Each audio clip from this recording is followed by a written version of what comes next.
the energy to roll over all the way, so he brought his arms around me and pulled me to the center of the bed against him, burying his face into my hair, like he always did, and making me smile into his chest. I brought my arm around his shoulder and up into his hair and started stroking it softly, humming his lullaby.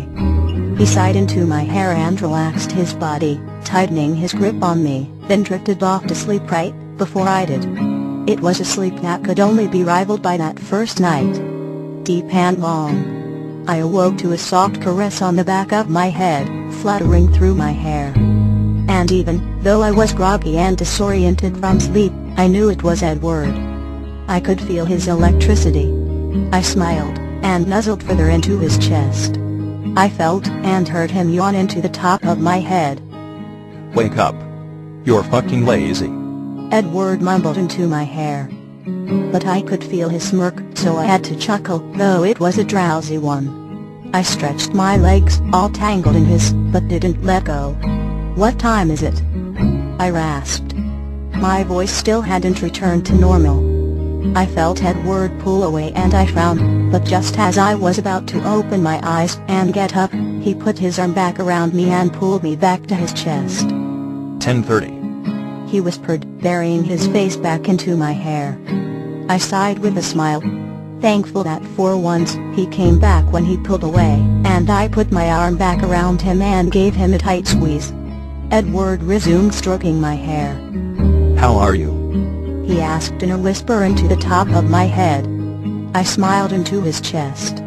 "Better now?" I rasped sincerely. I felt him nod a little and nuzzle farther into my hair. We laid like that in silence for a while, just breathing each other, and it was the best feeling in the world. I felt like I had just woken up from running a marathon. Next to Edward. Edward's point of view. She fucking came back. And even more than that, she still wanted to stay with me. She looked so tired and worn. I hated seeing my girl so broken. When I saw her at the door, the switch was still gone, and even with that goddamn hood up, I still wanted to kiss her all over and fucking beg her to stay. But she took my hand on her own. I didn't need to beg. And I was pretty fucking thankful for that, but I would have done it anyways. But I had to hug her, and I had to smell her, and I even had to kiss her neck a little too. Just because I was so fucking happy to be able to. And my poor girl was so tired she could barely stand. So I tried to take care of her, the same way she would take care of me, not even caring about the food or anything else. Just needing to get in that bed with her finally. 12 days felt like a fucking year. She couldn't even get her shoes off. So I did it for her. And not because I didn't want the dirt on my bed, because I could really give a shit less. More because I needed to take care of her a little too. Her humming was slurred and raspy, and barely audible. But it worked. The sleep was divine.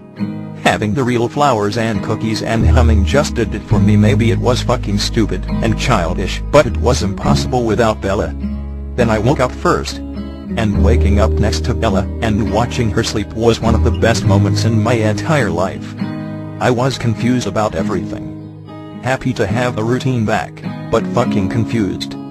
I had no idea where to take it, no idea what to do. No fucking clue how I really felt about my girl. I spent the time she was sleeping thinking it all over. I knew I hated it when she wasn't beside me. I would kill anyone that fucking hurt her. I would do anything to see her smile and make her laugh. But that was all shit I already knew.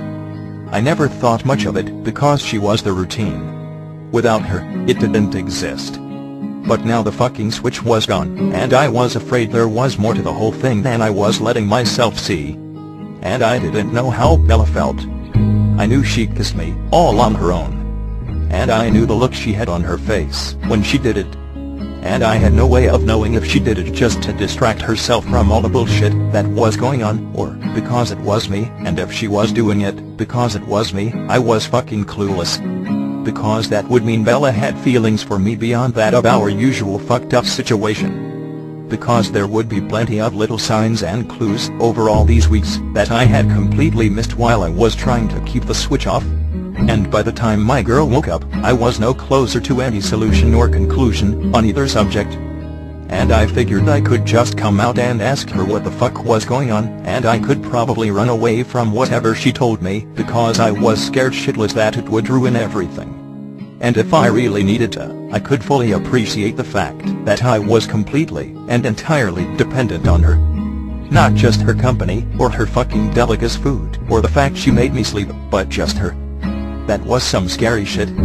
So as my girl was lying here with me, all fucking tangled up with me and nuzzling her way further into my chest, I decided I would just let her lead me. If she wanted to just sleep, then I would do it happily, and I'd enjoy every single minute of it. And if she wanted to kiss me senseless, I would do it right back to her.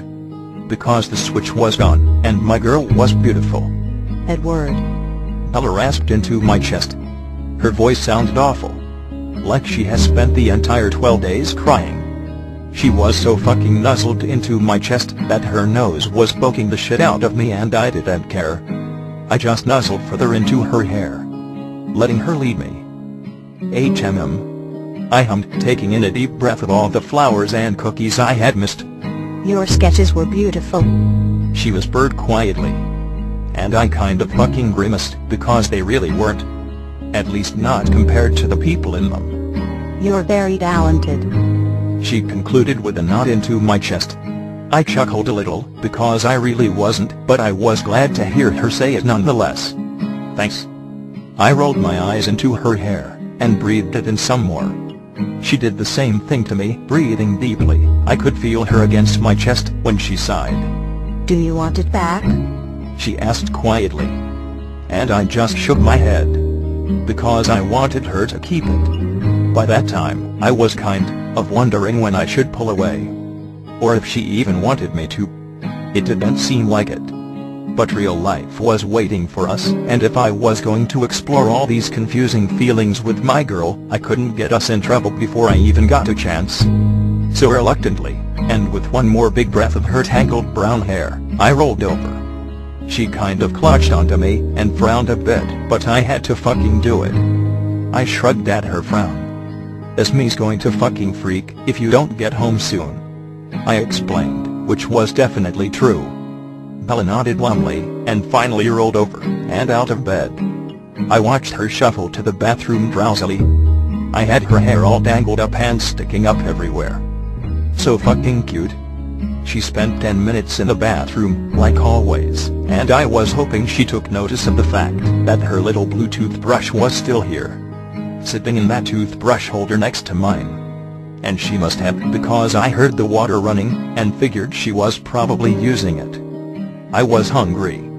Fucking starving. There was no way I was eating last night. The sleep was so much more important than anything else. I wanted to say all kinds of shit to Bella, but I knew I wouldn't be able to think straight until it was done. Unfortunately, the sleep still didn't clear shit up. Bella finally came out of the bathroom, and she had her hood up. And I wanted to tell her to take it the fuck off, but I didn't. She shuffled over to the couch, and grabbed her bag, opening it up and pulling out a bag of cookies. She shuffled over to my bedside table, and put them next to the alarm clock she hated. When she glanced at me through all her tangled hair, I smiled crookedly at her. And I had never used that smile on her before, and I don't know why I was doing it now, but it made her whole fucking face light up. And when I saw it, I swore to myself I would do it more often. She smiled back with a big goofy ass grin, and blushed a little.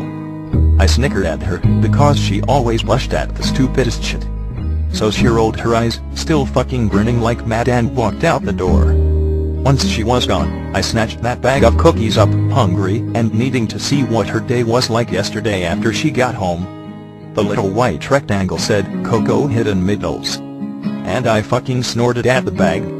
Because it was just so fucking fitting. Our middles were hidden. And I hoped that soon, she'd let me see her middles, so I could stop being so fucking confused. And whenever I found out exactly what my middles were made of, I'd show her mine.